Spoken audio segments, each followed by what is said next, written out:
चलिए अब एमसीपी के बारे में बात करते हैं।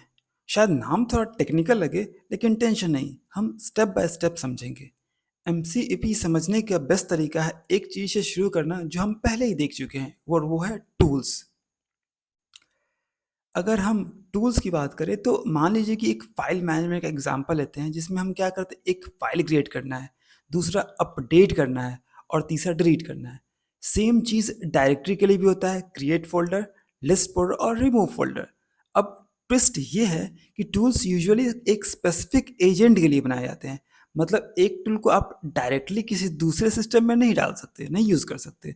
सब कुछ काम करेगा ये गारंटी नहीं है। यहाँ पर काम आता है मॉडल कॉन्टेक्स्ट प्रोटोकॉल, मतलब एमसीपी का।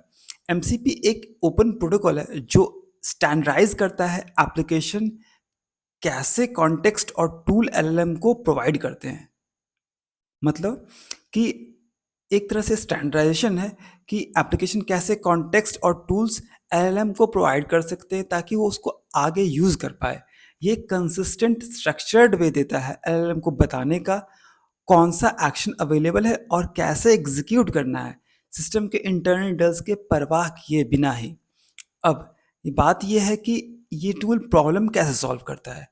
हर छोटी टास्क के लिए एक अलग से टूल मैनेज करने की बजाय हम टूल्स को टाइप के हिसाब से ग्रुप कर सकते हैं। जैसे हमने इस तरह से यहाँ पे ग्रुप कर दिया और उन्हें एमसीपी सर्वर के अंदर रैप कर सकते हैं। तो ये सारे जो हमने टास्क थे, और मतलब जो क्रिएट, अपडेट, डिलीट, ये डायरेक्टरी के लिए लिस्ट, डायरेक्टरी, डिलीट, मतलब ये क्रिएट, अपडेट और डिलीट फाइल और डायरेक्टरी दोनों के लिए था। तो हमने क्या किया, इसको एक एमसीपी सर्वर के अंदर रैप कर दिया। मतलब ऐसे समझ सकते हैं कि एक इंटरफेस है एलएलएम और डेटा सोर्स के बीच का। फाइल मैनेजमेंट एग्जांपल में फाइल सिस्टम डेटा सोर्स बन जाता है और एमसीपी सर्वर एक unified set of actions provide करता है जिससे एलएलएम इंटरैक्ट करता है। राइट।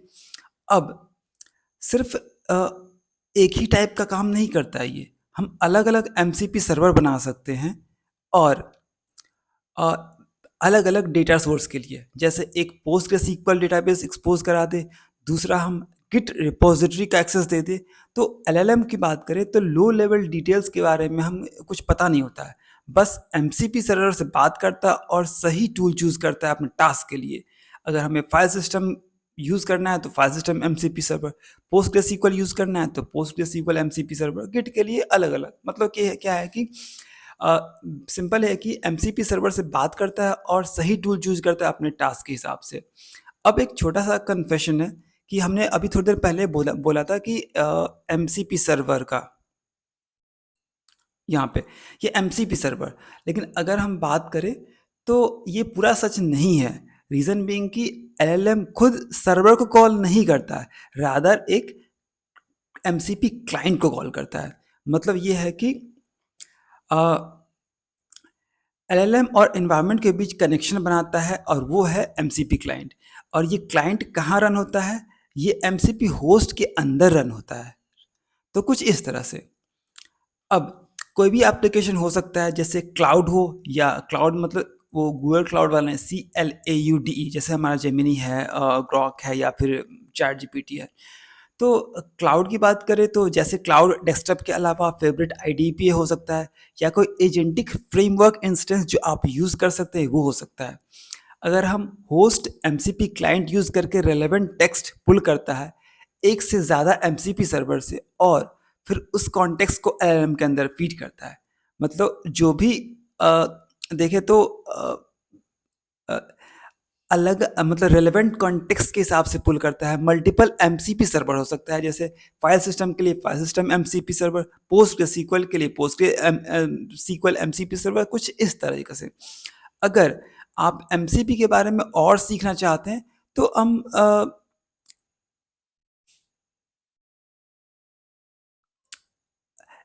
मॉडल कॉन्टेक्स्ट, एक सेकेंड, हाँ,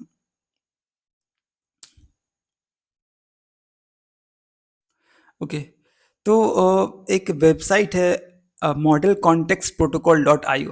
तो यहाँ पे हम ज़्यादा डिटेल्स में सीख सकते हैं कि क्या होता है। उसके अलावा अगर हम देखें तो इसका गिट रेपो चेक कर सकते हैं, github.com model context repo context protocol slash servers पे हमें यहाँ पे सारा डिटेल्स इसको मिल जाएगा। तो बाकी आप कमेंट करके बता सकते हैं आपको कैसा लगा, कुछ समझ नहीं आया तो आप आगे देख सकते हैं। अभी के लिए इतना ही रखते हैं। Thank you so much watching. मिलते हैं नेक्स्ट वीडियो में। Bye bye.